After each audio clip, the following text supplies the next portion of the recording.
अस्सलामुअलैकुम। Cooking with Rabia में खुशामदीद। आज हम हाजिर हैं एक और नई रेसिपी के साथ। आज की हमारी रेसिपी कुछ यूनिक सी है, मीन्स कि ये आप स्नैक्स के तौर पे यूज़ करते हैं। नाश्ते की रेसिपी है, यानी कि काले छोले की रेसिपी। आज हम बनाएंगे काले छोले मसाले वाले।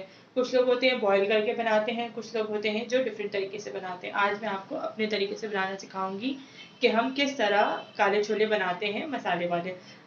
मसाले वाले काले छोले बनाने के लिए हमें जो चीज़ें चाहिए होंगी, मैंने यहाँ पे ली हैं काले चने। ये 1 किलो चने जिसको मैंने रात को भिगो के रख दिए थे, अभी अच्छी तरीके से भीग चुके हैं। प्याज मैंने लिए, एक बड़ी प्याज को मैंने स्लाइस कर लिया। 2 टमाटर लिए मैंने दरमियाने साइज के, उसको मैंने इस तरह स्लाइस करके कट कर लिया। हरी मिर्ची लिए हैं मैंने 6 से 7 अदद, और साबित बड़ी मिर्चें ली हैं मैंने 7 अदद। ठीक है। और लाल पिसी हुई मिर्च, मसालों में है लाल पिसी हुई मिर्च, हल्दी और नमक। नमक हस्बे जायका है, हल्दी 1 टीस्पून और लाल पिसी हुई मिर्च मैंने 2 टेबल स्पून ली है। तेल मैंने लिया है 1 प्याली। अदरक लहसुन लिया है मैंने 2 टेबल स्पून। ये चीज़ें चाहिए होंगी हमें मसाले वाले काले छोले बनाने के लिए। चले चलते हैं अब हम अपनी रेसिपी की तरफ। जी, तो अब हमने अपनी कढ़ाई गरम कर ली है। अब हमने जो 1 कप तेल लिया था हम इसमें वो ऐड करेंगे। उसके बाद हमने जो है प्याज को फ्राई करना है। डार्क ब्राउन नहीं करना, डार्क ब्राउन नहीं करना, ना जलाना है प्याज को, बस थोड़ा सा फ्राई करना है। हम पहले प्याज फ्राई करेंगे। जी, पहले हम प्याज को अच्छे से फ्राई करेंगे।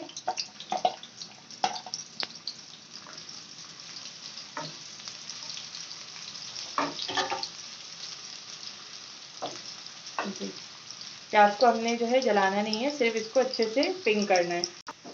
जी देखें, अब आप देख सकते हैं कि प्याज सिर्फ पकी है, मीन्स कि हमने इसको सॉफ्ट किया, इसको हमने ब्राउन नहीं किया। अब हमने जो अदरक लहसुन लिया था 2 टेबल स्पून, अब हम इसमें वो ऐड कर देंगे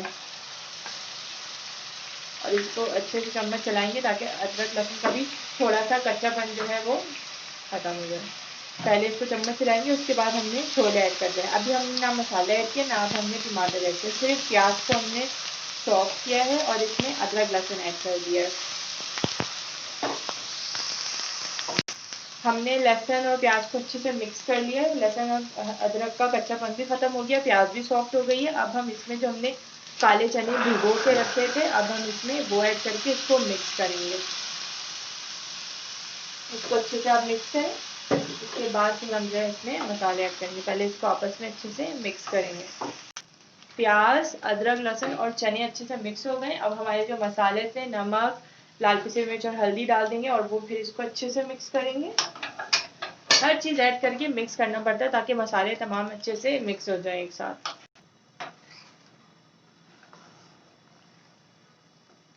अब हम इसमें टमाटर ऐड करेंगे। मसाले तमाम अच्छे से मिक्स हो गए, टमाटर ऐड करके इसको अच्छे से मिक्स करेंगे। अब हमने जो हरी मिर्चें और साबित मिर्चें रखी थी, अब हम इसमें वो ऐड कर देंगे और इसको अच्छे से मिक्स करेंगे। फिर पानी डाल के इसको चढ़ा देंगे। अगर आप कुकर में इसको चढ़ा रहे तो फिर आप कुकर के हिसाब से इसको बनाएंगे, यानी कि 1 सीटी और 2 सीटी में जब तक ये गल जाए। लेकिन हम इसमें 1 बाउल भर के पानी ऐड करेंगे और इसको मिक्स करके जो है रख देंगे गलने के लिए, तकरीबन 2 से 3 घंटे के लिए, ताकि ये अच्छे से सॉफ्ट हो जाए। उसके बाद हम इसको कवर करेंगे और इसको कवर करके अब 2 से 3 घंटे के लिए रख देंगे और बीच बीच में चेक भी करते रहेंगे कि ये गल गया है या नहीं। तो हमारे छोले अच्छे से गल चुके हैं। अब हमने जो है इसको सिर्फ भूनना है। मैं आपको दिखा देती हूँ।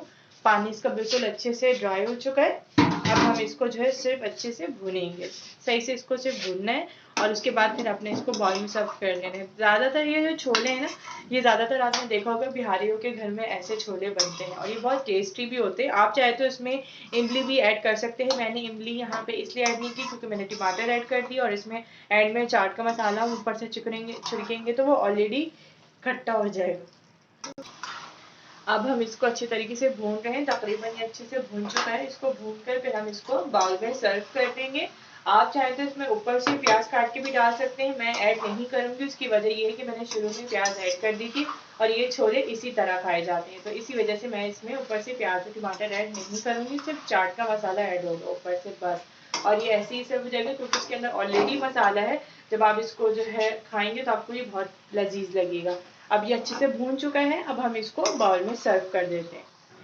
जी, तो हमारे मसालेदार छोले रेडी हो चुके हैं। उम्मीद है कि आपको आज की ये क्विक छोले की रेसिपी पसंद आई होगी। ये रेसिपी पसंद आई हो तो हमें कमेंट में ज़रूर बताइएगा। हमारी वीडियो को लाइक और शेयर करना नहीं भूलिएगा। अगर आप हमारे चैनल पर नए हैं तो काइंडली हमारे चैनल को सब्सक्राइब कर दीजिएगा। मिलते हैं नेक्स्ट रेसिपी में, तब तक के लिए अपना ख्याल रखिएगा। अल्लाह हाफ़िज़।